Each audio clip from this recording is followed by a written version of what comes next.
Okay, ma'am. Crypto mining da mayambu amukhana taramukchari. Ma'am, channel se buhan ba yengbi boy tadi. Like, subscribe, share to video matung tab da amukhana video no thagat pagi. Mati ngoi tamuk to ko. Ma'am, step by step adum video se matang thagat lo su phana khogi update ma'am lai bani na update se loina cover up tawbang am de aduna step by step taroga khogi video se turn by turn oina thagat chage ko. ꯑꯇꯣꯞꯄ ꯕꯔꯠꯀꯤ ꯆꯨꯝꯕ ꯑꯗꯨꯝꯕ ꯑꯞꯗꯦꯠꯁꯦ ꯃꯌꯥꯝ ꯃꯔꯤ ꯂꯩꯕꯅ ꯑꯗꯒꯤ ꯀꯣꯏꯁꯟ ꯍꯪꯕꯒꯤ ꯃꯔꯤ ꯃꯌꯥꯝ ꯍꯪꯕꯀꯣ ꯑꯗꯨꯝ ꯈꯤꯇꯪ ꯃꯇꯝꯁꯦ ꯈꯤꯇꯪ ꯈꯨꯌꯧꯅ ꯍꯥꯏꯇꯥꯔꯦꯀꯣ ꯑꯗꯣ ꯍꯧꯖꯤꯛ ꯑꯩꯈꯣꯏꯒꯤ ꯑꯦꯝꯕꯔ ꯃꯥꯏꯅꯤꯡꯒꯤ ꯂꯥꯏꯐ ꯋꯤꯗ꯭ꯔꯣꯋꯦꯜ ꯑꯃꯁꯨꯡ ꯑꯦꯝꯕꯔ ꯃꯥꯏꯅꯤꯡꯒꯤ ꯑꯦꯀꯥꯎꯟ ꯑꯅꯤ ꯍꯟꯖꯟꯕ ꯑꯦꯝꯕꯔ ꯃꯥꯏꯅꯤꯡꯒꯤ ꯏꯔꯔ ꯂꯩꯕ ꯑꯦꯝꯕꯔ ꯃꯥꯏꯅꯤꯡꯒꯤ ꯀꯃꯥꯏꯅ ꯇꯧꯔꯒ ꯄ꯭ꯔꯣꯕ꯭ꯂꯦꯝꯁꯦ ꯀꯃꯥꯏꯅ ꯇꯦꯀꯜ ꯇꯧꯒꯅꯤ ꯀꯃꯥꯏꯅ ꯁꯣꯜቭ ꯇꯧꯒꯅꯤ ꯀꯁꯇꯃꯔ ꯁꯞꯄꯣꯔꯠꯅ ꯀꯃꯥꯏꯅ ꯑꯩꯈꯣꯏꯅ ꯁꯞꯄꯣꯔꯠ ꯇꯧꯒꯅꯤ ꯀꯃꯥꯏꯅ ꯍꯪꯒꯅꯤ ꯈꯣꯠꯀꯅꯤ ꯑꯦꯕ꯭ꯔꯤꯊꯤꯡ ꯍꯥꯏꯔꯤꯕ ꯚꯤꯗꯤꯑꯣꯁꯤꯗ ꯑꯩꯈꯣꯏꯒꯤ ꯀꯚꯔ ꯑꯞ ꯇꯧꯕ ꯉꯝꯕ꯭ꯔꯥ ꯌꯦꯡꯁꯤ ꯀꯣ ꯑꯗꯣ ꯂꯥꯏꯐ ꯋꯤꯗ꯭ꯔꯣꯋꯦꯜꯁꯨ ꯀꯃꯥꯏꯅ ꯍꯧꯖꯤꯛ ꯇꯧꯊꯣꯛꯑꯁꯤ ꯑꯗꯨꯒ ꯕꯦꯡꯛꯇ ꯋꯤꯗ꯭ꯔꯣꯁꯨ ꯇꯧꯊꯣꯛꯅꯕ ꯇꯧꯔꯁꯦꯕꯀꯣ ꯕꯦꯡꯛꯇ ꯋꯤꯗ꯭ꯔꯣ ꯇꯧꯕꯗꯤ ꯃꯃꯥꯡꯗꯗꯤ ꯍꯥꯟꯅ ꯑꯗꯨꯝ ꯍꯥꯏꯖꯈ꯭ꯔꯕꯅꯤ ꯑꯦꯝꯕꯔꯗꯒꯤ ꯋꯤꯗ꯭ꯔꯣ ꯇꯧꯈ꯭ꯔꯀꯥꯟꯗ ꯑꯩꯈꯣꯏꯒꯤ ꯃꯥꯒꯤ ꯔꯣꯕꯦꯠ ꯋꯥꯂꯦꯠ ꯆꯪꯉꯛꯑꯅꯤ ꯔꯣꯕꯦꯠ ꯋꯥꯂꯦꯠꯇꯒꯤ ꯀꯩꯅꯣꯗ ꯑꯩꯈꯣꯏ ꯆꯪꯉꯛꯇꯣꯏꯅꯦꯕꯀꯣ ꯍꯥꯏꯔꯤꯕ ꯑꯩꯈꯣꯏꯒꯤ ꯁꯟ ꯀ꯭ꯔꯤꯞꯇꯣꯗ ꯑꯩꯈꯣꯏꯅ ꯍꯥꯞꯆꯤꯜꯂꯒ ꯁꯟ ꯀ꯭ꯔꯤꯞꯇꯣꯗꯒꯤ ꯑꯃꯨꯛ ꯀꯩꯅꯣ ꯇꯧꯗꯣꯏꯅꯦꯕꯀꯣ ꯑꯗꯣ ꯐꯔꯦ ꯍꯧꯖꯤꯛ ꯀꯃꯥꯏꯅ ꯇꯧꯒꯦ ꯍꯧꯖꯤꯛ ꯑꯦꯝꯕꯔ ꯃꯦꯠꯇꯕꯁꯤꯡ ꯃꯦꯠꯄꯤꯔꯝꯃꯨ ꯀꯣ ꯑꯦꯝꯕꯔꯁꯤ ꯑꯩ ꯃꯈꯥꯗ ꯂꯤꯡꯛ ꯏꯟ ꯗꯤꯁꯀ꯭ꯔꯤꯞꯁꯟ ꯄꯤꯖꯔꯝꯒꯦ ꯀꯣ ꯁꯤꯗ ꯑꯩꯒꯤꯗꯤ ꯂꯤꯃꯤꯠ ꯂꯣꯏꯔꯕꯅꯤ ꯑꯩꯅ ꯃꯤ ꯏꯟꯚꯥꯏꯠ ꯇꯧꯕꯒꯤ ꯏꯟꯚꯥꯏꯠ ꯇꯧꯔꯒꯁꯨ ꯑꯩꯉꯣꯟꯗ ꯀꯩꯁꯨ ꯀꯥꯟꯅꯕ ꯀꯩꯁꯨ ꯂꯩꯔꯔꯣꯏ ꯀꯣ ꯑꯩꯉꯣꯟꯗ ꯀꯥꯟꯅꯕ ꯊꯣꯛꯄꯁꯨ ꯂꯩꯔꯔꯣꯏ ꯑꯩꯒꯤ ꯃꯈꯥꯗ ꯖꯣꯏꯟ ꯇꯧꯔꯤꯕ ꯃꯤꯗꯨꯅ ꯍꯦꯟꯅ ꯀꯥꯟꯅꯔꯅꯤ ꯃꯔꯝꯗꯤ ꯑꯩꯒꯤꯗꯤ ꯂꯤꯃꯤꯠ ꯂꯩꯔꯦ ꯍꯦꯟꯅ ꯁꯥꯇꯣꯁꯤ ꯐꯪꯉꯔꯣꯏ ꯑꯩꯒꯤ ꯃꯈꯥꯗ ꯖꯣꯏꯟ ꯇꯧꯔꯤꯕ ꯃꯤꯗꯨꯗꯤ ꯇꯨ ꯁꯥꯇꯣꯁꯤ ꯄꯔ ꯑꯋꯥꯔ ꯑꯗꯨꯝ ꯐꯪꯒꯅꯦꯕꯀꯣ ꯂꯦꯞꯇꯅ ꯐꯪꯒꯅꯦꯕꯀꯣ ꯃꯥꯅ ꯍꯦꯛ ꯃꯥꯒꯤ ꯃꯥꯏꯅꯔꯗꯣ ꯑꯦꯛꯇꯤꯚꯦꯠ ꯇꯧꯔꯤ ꯃꯇꯤꯛ ꯂꯦꯞꯇꯅ ꯐꯪꯒꯅꯤ ꯑꯩꯉꯣꯟꯗꯗꯤ ꯂꯤꯃꯤꯠꯁꯤ ꯂꯣꯏꯔꯕꯅꯤꯅ ꯑꯩꯉꯣꯟꯗꯗꯤ ꯍꯦꯟꯅ ꯐꯪꯉꯔꯣꯏꯕꯀꯣ ꯂꯣꯏꯔꯦ ꯍꯧꯖꯤꯛ ꯑꯩꯉꯣꯟꯗ ꯂꯩꯔꯤꯕ ꯕꯦꯂꯦꯟꯁꯁꯤ ꯂꯨꯄꯥ 1,700ꯃꯨꯛ ꯂꯩꯔꯦ ꯑꯗꯨꯒ ꯀꯥꯏꯊꯣꯛꯄ ꯌꯥꯕ ꯕꯦꯂꯦꯟꯁꯁꯤꯅ ꯂꯨꯄꯥ 1,850ꯗꯨ ꯀꯥꯏꯊꯣꯛꯄ ꯌꯥꯕꯅꯤ ꯍꯥꯏꯔꯤꯕ 1,780ꯁꯤ ꯀꯥꯏꯊꯣꯛꯄ ꯌꯥꯍꯟꯗꯣꯏꯅꯤꯀꯣ ꯀꯥꯏꯊꯣꯛꯄ ꯀꯃꯥꯏꯅ ꯇꯧꯔ ꯌꯥꯍꯟꯒꯦ ꯑꯩ ꯃꯃꯥꯡꯗꯁꯨ ꯍꯥꯟꯅ ꯇꯥꯈ꯭ꯔꯦ ꯁꯤꯒꯤ ꯄꯣꯠꯁꯦ ꯀꯃꯥꯏꯅ ꯇꯧꯔꯒ ꯀꯥꯏꯊꯣꯛꯄ ꯌꯥꯍꯟꯒꯗꯒꯦꯁꯦꯀꯣ ꯃꯁꯤ ꯑꯩꯅ ꯁꯤꯗ ꯂꯩꯔꯤꯕ ꯂꯨꯄꯥ 1,780ꯁꯦ ꯄ꯭ꯂꯦ ꯊ꯭ꯔꯨ ꯁꯇꯣꯁꯤꯅꯦꯕ ꯁꯤ ꯁꯇꯣꯁꯤ ꯁꯥꯟꯅꯍꯜꯂꯒ ꯐꯪꯍꯟꯗꯣꯏꯅꯦꯕ ꯄꯩꯁꯥ ꯑꯣꯟꯊꯣꯛꯇꯣꯏꯅꯦꯕ ꯑꯗꯨꯕꯨ ꯂꯨꯄꯥ 1,780ꯁꯤ ꯂꯨꯄꯥ 100ꯒ ꯁꯝꯊꯤꯡ ꯑꯗꯨꯝ ꯃꯥꯡꯅꯤꯀꯣ ꯆꯅꯤ ꯃꯌꯥꯝ ꯃꯥꯡꯅꯤ ꯑꯗꯨꯒ ꯂꯨꯄꯥ 500 ꯃꯌꯥꯝ ꯐꯪꯅꯤꯀꯣ ꯑꯗꯣ ꯌꯦꯡꯉꯁꯤ ꯀꯃꯥꯏꯅ ꯇꯧꯔꯒ ꯇꯧꯒꯗꯒꯦ ꯁꯤ ꯑꯩꯈꯣꯏꯅ ꯒꯦꯝꯗ ꯆꯪꯉꯣ ꯒꯦꯝꯗ ꯆꯪꯉꯒ ꯑꯩꯈꯣꯏ ꯄ꯭ꯂꯤꯡꯀꯣꯁꯦ ꯄ꯭ꯂꯦ ꯑꯦꯟ ꯑꯔꯟ ꯀꯥꯏꯁꯨ ꯄ꯭ꯂꯦ ꯑꯦꯟ ꯑꯔꯟ ꯁꯤ ꯑꯞ ꯇꯨ ꯁꯤ ꯀꯩꯅꯣꯅꯦ ꯁꯤ ꯑꯅꯧꯕ ꯃꯥꯜꯂꯦꯅꯦꯀꯣ start earning every minute you play ꯍꯥꯏꯀꯣ ꯁꯤꯁꯤꯁꯨ ꯇꯣꯉꯥꯟꯕ ꯑꯃ ꯑꯣꯏꯔ ꯃꯥꯜꯂꯦ ꯀꯟꯇꯤꯅ꯭ꯌꯨ ꯌꯦꯡꯒꯦꯀꯣ ꯑꯣꯐꯔ ꯁꯤ ꯂꯩꯔꯦ ꯁꯤꯗ ꯀꯩꯀꯥꯒꯤꯅꯤ ꯕꯣꯜ ꯀꯩꯀꯥꯒꯤ ꯇꯧꯕꯩ ꯃꯥꯜꯂꯦꯀꯣ ꯁꯤꯒꯨꯝꯕꯗꯤ ꯁ꯭ꯇꯥꯔ ꯑꯔꯅꯤꯡꯒ ꯍꯥꯏꯀꯣ ꯑꯦꯛꯁꯦꯞ ꯁꯤꯗꯤ ꯇꯣꯉꯥꯟꯕ ꯑꯃꯨꯛ ꯑꯅꯧꯕ ꯇꯥꯛꯁ ꯑꯣꯏꯔ ꯃꯥꯜꯂꯦꯀꯣ ꯁꯤꯗꯤ ꯑꯅꯧꯕ ꯍꯥꯞꯆꯤꯜꯂꯛꯄ ꯃꯥꯜꯂꯦ ꯁꯤꯗꯗꯤ ꯑꯩꯈꯣꯏ ꯊꯋꯥꯏ ꯌꯥꯎꯔꯔꯣꯏ ꯁꯤꯗꯤ ꯃꯌꯥꯝꯅ ꯑꯗꯨꯝ ꯌꯥꯎꯕꯤꯔꯣꯀꯣ ꯁꯇꯣꯁꯤ ꯇꯥꯅꯤꯡꯕꯁꯤꯡꯀꯣ ꯁꯤꯗ ꯑꯩꯈꯣꯏꯅ 300 ꯊꯝꯃꯁꯦ ꯑꯗꯨꯒ ꯑꯩ ꯁꯨꯃꯥꯏꯅ ꯗꯛ ꯕꯦꯠ ꯇꯧꯔꯒꯦꯀꯣ 300 ꯗꯛ ꯕꯦꯠ ꯇꯧꯔꯒꯦ ꯁꯤ ꯇꯥꯖꯔꯛꯑꯒ ꯍꯥꯏꯔꯤꯕ ꯑꯩꯒꯤ ꯁꯇꯣꯁꯤꯒꯤ ꯈꯨꯗꯤꯡꯃꯛꯁꯦ ꯂꯣꯏꯅ ꯃꯥꯒꯤ ꯉꯁꯥꯏꯒꯤ ꯔꯤꯗꯤꯃꯦꯕꯜꯗ ꯆꯠꯈꯤꯗꯣꯏꯅꯦꯕꯀꯣ ꯑꯗꯣ ꯑꯩ ꯁꯤꯗ ꯌꯥꯔꯒꯗꯤ ꯊꯥꯗꯔꯒꯦ ꯗꯛ ꯊꯥꯗꯔꯒꯦ ꯑꯗꯨꯒ ꯀꯩꯅꯣ ꯇꯧꯔꯁꯤ ꯀꯥꯏꯊꯣꯛꯅꯕ ꯇꯧꯔꯁꯦꯕꯀꯣ ꯑꯩ ꯁꯤꯁꯦ ꯌꯥꯝ ꯁꯥꯡꯈ꯭ꯔꯅꯤꯀꯣ ꯑꯗꯨꯅ ꯌꯥꯔꯒꯗꯤ ꯑꯩ ꯄꯨꯁ ꯊꯝꯖꯔꯒꯦ ꯑꯗꯨꯒ ꯄꯨꯁ ꯊꯝꯃꯒ ꯄꯩꯁꯥꯁꯦ ꯀꯌꯥꯝ ꯑꯣꯟꯗꯒꯦ ꯍꯧꯖꯤꯛ ꯑꯩꯅ ꯀꯥꯏꯊꯣꯛꯄ ꯌꯥꯔꯤꯗꯣ ꯉꯁꯥꯏ ꯂꯨꯄꯥ 1,700 ꯀꯌꯥꯅꯣꯝꯗꯤ ꯀꯥꯏꯊꯣꯛꯄ ꯌꯥꯏ ꯅꯠꯇ꯭ꯔꯥ ꯑꯗꯣ 1,700 ꯀꯥꯏꯊꯣꯛꯄ ꯌꯥꯕꯗꯣ ꯀꯩꯅꯣ ꯌꯥꯍꯟꯗꯣꯏꯅꯦꯕꯀꯣ 1,500 ꯁꯝꯊꯤꯡ ꯍꯦꯟꯅ ꯌꯥꯍꯟꯗꯣꯏꯅꯦꯕꯀꯣ ꯑꯩ ꯑꯗꯨ ꯇꯧꯔꯒ ꯄꯨꯁ ꯇꯧꯔꯒ ꯇꯧꯔꯛꯑꯒꯦꯀꯣ ꯑꯣꯀꯦ ꯃꯌꯥꯝ ꯁꯤ ꯌꯦꯡꯉꯨꯀꯣ ꯍꯧꯖꯤꯛꯁꯦ ꯀꯥꯏꯕ ꯌꯥꯔꯤꯕ ꯄꯣꯠꯁꯦ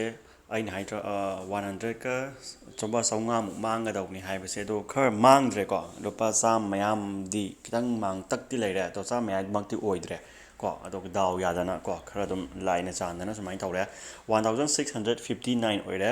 1,659ꯁꯤ ꯀꯥꯏꯕ ꯌꯥꯔꯅꯤ 1,600ꯅ ꯄꯥꯕꯤꯔꯣ ꯑꯩꯈꯣꯏꯅꯀꯣ ꯑꯗꯨꯋꯥꯏꯃꯨꯛꯇꯤ ꯂꯨꯄꯥ 1,100 ꯃꯌꯥꯗꯤ ꯐꯪꯒꯅꯤꯀꯣ ꯑꯗꯣ ꯍꯧꯖꯤꯛ ꯀꯥꯏꯅꯕ ꯇꯧꯔꯁꯤ ꯑꯩꯈꯣꯏꯁꯦ ꯀꯥꯏꯊꯣꯛꯑꯁꯤ ꯀꯃꯥꯏꯅ ꯇꯧꯔ ꯀꯥꯏꯒꯗꯒꯦꯁꯦꯀꯣ ꯑꯩꯈꯣꯏ ꯁꯨꯃꯥꯏꯅ ꯂꯩꯔꯀꯥꯟꯗ ꯅꯪꯒꯤ ꯁꯤꯒꯤ ꯄꯣꯠꯁꯤꯅ ꯃꯌꯥꯝꯅ ꯈꯪꯕꯤꯒꯗꯕ ꯑꯃꯅꯀꯣ ꯁꯤꯒꯤ ꯄꯣꯠꯁꯤꯅ ꯃꯈꯥꯗ ꯁꯤ ꯂꯩꯔꯀꯥꯟꯗ ꯀꯥꯏꯕ ꯌꯥꯗꯣꯏꯅꯦꯕꯀꯣ ꯑꯗꯣ ꯑꯩꯈꯣꯏꯅ ꯋꯤꯗ꯭ꯔꯣꯅ ꯁꯤꯗ ꯃꯦꯠꯂꯅꯤ ꯀꯣ ꯁꯤꯗ ꯐꯖꯅ ꯑꯩ ꯑꯝꯇ ꯀꯩꯅꯣ ꯇꯧꯍꯟꯒꯦꯀꯣ ꯑꯝꯇ ꯀꯩ ꯍꯥꯏꯅꯤ ꯌꯥꯔꯦꯀꯣ ꯁꯤꯗꯤ ꯌꯥꯔꯦ ꯋꯤꯗ꯭ꯔꯣꯅ ꯁꯤꯗ ꯃꯦꯠꯂꯣ ꯑꯗꯨꯒ ꯔꯣꯕꯦꯠꯇ ꯆꯪꯗꯣꯏꯅꯤ ꯏꯟꯁꯇꯦꯟꯅꯤꯀꯣ ꯔꯣꯕꯦꯠ ꯇꯧꯗꯣꯏꯁꯦ ꯑꯩꯈꯣꯏꯅ ꯑꯗꯨꯗꯤ ꯀꯩꯅꯣ 3400 ꯇꯧꯔꯣ 3400ꯗ ꯌꯥꯕ꯭ꯔꯥ ꯌꯦꯡꯉꯣ ꯌꯥꯗ꯭ꯔꯒꯗꯤ ꯈꯔ ꯍꯟꯊꯗꯣꯏꯅꯤꯀꯣ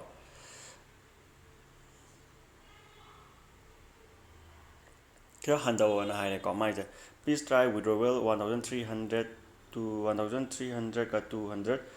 1300 ꯁꯤꯁꯦ redeem now ꯍꯥꯏꯀꯣ ꯑꯁ ꯑꯗꯨ ꯑꯣꯏꯇꯥꯔꯗꯤ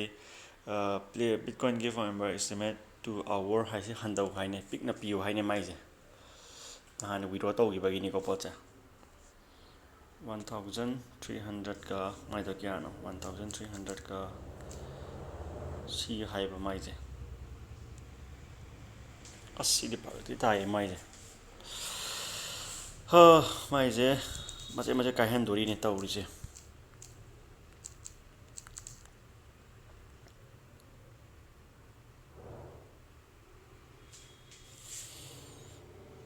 one thousand three hundred two 250 1300 250 ꯂꯨꯄꯥ 800 ꯃꯌꯥꯅꯤꯅꯦ ꯑꯩꯗꯤ ꯄꯨꯂꯞ ꯀꯥꯏꯕ ꯃꯥꯒꯤ ꯃꯃꯥꯡꯗ ꯋꯤꯗ꯭ꯔꯣ ꯇꯧꯈꯤꯕꯒꯤ ꯇꯥꯏꯃꯤꯡꯁꯦ ꯁꯤꯅꯁꯨ ꯑꯌꯥꯝꯕ ꯑꯣꯏꯕꯖꯥꯠꯅꯦꯕꯀꯣ ꯄꯣꯠꯁꯦ ꯑꯗ ꯃꯈꯥ ꯇꯥꯅ ꯃꯥꯏꯁꯦ ꯁꯤꯒꯤ ꯋꯤꯗ꯭ꯔꯣꯋꯦꯜꯁꯦ ꯃꯈꯥ ꯇꯥꯅ ꯑꯃꯨꯛ ꯍꯥꯏꯗꯤ ꯀꯩꯅꯣ ꯇꯧꯗꯣꯔꯦꯕꯀꯣ ꯑꯦꯝꯕꯔ ꯃꯥꯏ ꯋꯤꯗ꯭ꯔꯣꯋꯦꯜꯁꯦ ꯃꯤꯅꯤꯃꯝ ꯇ꯭ꯔꯥꯟꯁꯐꯔꯁꯦ ꯌꯥꯔꯣꯏꯗꯣꯔꯦꯕ ꯑꯃꯨꯛ 1852ꯁꯦ 800ꯒ ꯆꯥꯝꯃ ꯍꯥꯏꯔꯣꯅꯦ ꯁꯤ ꯄꯣꯠꯁꯦ ꯃꯥꯏꯁꯦ ꯀꯩꯅꯣ ꯇꯧꯍꯟꯗꯣꯔꯦꯕ ꯃꯊꯪ ꯅꯨꯃꯤꯠ 4-5 ꯂꯩꯔꯒ ꯋꯤꯗ꯭ꯔꯣ ꯌꯥꯍꯟꯗꯣꯔꯦꯕꯀꯣ ꯏꯁꯦ next ꯀꯣ the big confirm Ember cannot be withdrawn until they have settled to 2 hour ꯃꯨꯛ ꯂꯩꯔꯒꯀꯣ estimate cannot be have been settled ETA 2 hour ꯂꯩꯔꯒ ꯌꯥꯔꯅꯤ ꯑꯩ ꯈꯟꯕꯗꯀꯣ 2 hour ꯂꯩꯔꯒ ꯌꯥꯔꯅꯤ ꯈꯜꯂꯦ 2 hour ꯂꯩꯔꯒ ꯑꯃꯨꯛ ꯇ꯭ꯔꯥꯏ ꯇꯧꯔꯒꯦꯀꯣ ꯁꯤ ꯄꯣꯠꯁꯦ ꯑꯗꯨꯅ ꯌꯥꯗꯤ ꯌꯥꯗꯧ ꯃꯥꯜꯂꯦꯀꯣ ꯑꯗꯣ ꯍꯧꯖꯤꯛꯐꯥꯎꯒꯤꯗꯤ ꯆꯠꯈ꯭ꯔꯦꯀꯣ ꯑꯗꯨꯗꯗꯤ ꯑꯩꯈꯣꯏꯅ ꯍꯧꯖꯤꯛ ꯀꯩꯅꯣꯗ ꯆꯠꯂꯁꯤ ꯀꯩ ꯍꯥꯏꯅꯤ ꯑꯗꯣ ꯑꯩꯈꯣꯏꯅ ꯔꯣꯕꯦꯠꯇ ꯌꯦꯡꯉꯁꯤꯀꯣ ꯔꯣꯕꯦꯠꯇ ꯆꯪꯉꯛꯑꯕ ꯌꯦꯡꯁꯤ ꯍꯥꯟꯅꯒꯤ $2 ꯑꯃꯨꯛ ꯌꯥꯎ ꯂꯩꯕꯅꯤ ꯔꯣꯕꯦꯠꯁꯦꯀꯣ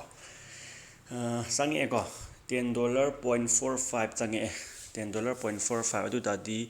2 hour ꯃꯨꯛ ꯂꯩꯔꯒꯗꯤ ꯁꯦꯇꯜ ꯇꯧꯅꯤ ꯍꯥꯏꯕꯅꯦꯕ ꯃꯥ ꯍꯥꯏꯗꯣꯀꯣ ꯑꯗꯨꯗꯤ allowed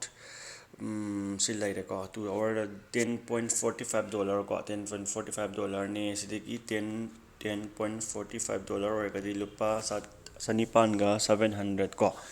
ꯑꯗꯨꯗꯤ 2 hour ꯂꯩꯔꯒ ꯑꯃꯨꯛ ꯇ꯭ꯔꯥꯏ ꯌꯦꯡꯉꯁꯦ ꯑꯗꯨꯒ ꯑꯩꯅ ꯀꯥꯏꯇꯥꯔꯗꯤ ꯄꯨꯟꯅ ꯀꯥꯏꯅꯤꯡꯕ ꯑꯗꯨ ꯑꯣꯏꯇꯥꯔꯗꯤ 11 ꯀꯩꯅꯣꯁꯤꯒ $22 ꯃꯨꯛ ꯑꯣꯏꯗꯧ ꯃꯥꯜꯂꯦꯀꯣ 1,000ꯒ ꯍꯥꯟꯅꯒꯤ ꯈꯔ ꯂꯩꯕꯁꯤꯒ 900 ꯀꯣ ꯑꯗꯨꯃꯥꯏꯅ ꯂꯥꯛꯑꯅꯤ ꯁꯤ ꯄꯣꯠꯁꯦꯀꯣ ꯑꯗꯨꯅ ꯁꯤ ꯂꯩꯔꯦ ꯑꯗꯨꯝ ꯇꯧꯖꯔꯁꯅꯨ ꯃꯣꯏ ꯊꯣꯛꯄꯀꯣ ꯑꯗꯨ ꯉꯥꯏꯍꯥꯛ ꯂꯩꯔꯒ ꯑꯗꯨꯝ ꯇ꯭ꯔꯥꯏ ꯇꯧꯔꯒꯦ ꯋꯤꯗ꯭ꯔꯣꯁꯦꯀꯣ ꯁꯤ ꯍꯧꯖꯤꯛꯐꯥꯎꯗ ꯁꯤ ꯂꯩꯔꯦ ꯑꯦꯝꯕꯔꯒꯤꯁꯦ ꯑꯗꯨ ꯑꯦꯝꯕꯔꯒꯤ ꯃꯔꯨ ꯑꯣꯏꯅ ꯑꯩꯈꯣꯏꯅ ꯃꯥꯒꯤ ꯑꯦꯀꯥꯎꯟ 2 ꯍꯥꯡꯖꯟꯕ ꯈꯣꯠꯆꯟꯕ ꯃꯌꯥꯝ ꯇꯧꯕꯁꯦ ꯁꯤ ꯀꯃꯥꯏꯅ ꯇꯧꯒꯗꯒꯦ ꯍꯥꯏꯔ ꯀꯥꯟꯗ ꯑꯩꯅ ꯑꯗꯨꯝ ꯏꯃꯦꯜ ꯑꯃ ꯁꯨꯃꯥꯏꯅ ꯄꯤꯔꯛꯑꯒꯦꯀꯣ ꯏꯃꯦꯜꯁꯦ ꯑꯩ ꯇꯥꯛꯑꯒꯦꯀꯣ ꯍꯧꯖꯤꯛ ꯏꯃꯦꯜ ꯑꯩ ꯇꯥꯛꯑꯒꯦ ꯁꯦ ꯏꯃꯦꯜꯁꯦ ꯁꯤ ꯂꯩꯔꯦꯀꯣ ꯏꯃꯦꯜꯗ ꯁꯤ ꯂꯩꯔꯦ ꯁꯤꯒꯤ ꯏꯃꯦꯜꯁꯤꯅꯀꯣ help@emberfund.io ꯀꯣ ꯑꯩ ꯑꯃꯨꯛꯀꯁꯨ ꯍꯟꯅ ꯍꯥꯏꯒꯦ help@emberfund.io ꯍꯥꯏꯔꯤꯕ ꯏꯃꯦꯜꯁꯤꯗ ꯅꯣꯏ ꯅꯁꯥ ꯅꯁꯥꯒꯤ ꯔꯦꯖꯤꯁꯇꯔ ꯇꯧꯕ ꯏꯃꯦꯜꯗꯣ ꯑꯦꯝꯕꯔꯒꯤ ꯒ꯭ꯌꯥꯟ ꯇꯥꯔꯦꯀꯣ ꯑꯦꯝꯕꯔꯒꯤ ꯀꯩꯗ ꯔꯦꯖꯤꯁꯇꯔ ꯇꯧꯏ ꯎꯠꯀꯦꯀꯣ ꯁꯤꯒꯤ ꯄꯣꯠꯁꯦ ꯁꯤꯗ ꯑꯩꯒꯤ ꯁꯤꯗ ꯇꯧꯗ꯭ꯔꯥ ꯁꯤ ꯄꯣꯠꯁꯦ ꯅꯁꯥ ꯅꯁꯥꯒꯤ ꯑꯦꯝꯕꯔ ꯇꯧꯕ ꯏꯃꯦꯜꯗꯣ ꯑꯗꯨꯗꯒꯤ ꯏꯃꯦꯜ ꯊꯥꯔꯣ ꯍꯥꯏꯔꯤꯕ ꯑꯦꯗ꯭ꯔꯦꯁꯇꯨꯗ ꯀꯣ ꯊꯥꯔꯒ ꯑꯦꯀꯥꯎꯟ 2 ꯁꯨꯕꯅ ꯑꯦꯀꯥꯎꯟ 2 ꯁꯨꯕꯒꯤ ꯍꯥꯏꯕꯗꯤ ꯁꯥꯔ ꯑꯩ ꯑꯦꯀꯥꯎꯟ 2 ꯁꯨꯏ ꯍꯥꯏꯔꯛꯏ ꯑꯗꯨꯕꯨ ꯑꯩ ꯑꯦꯀꯥꯎꯟ ꯑꯃꯈꯛꯇꯅꯤ I have only one account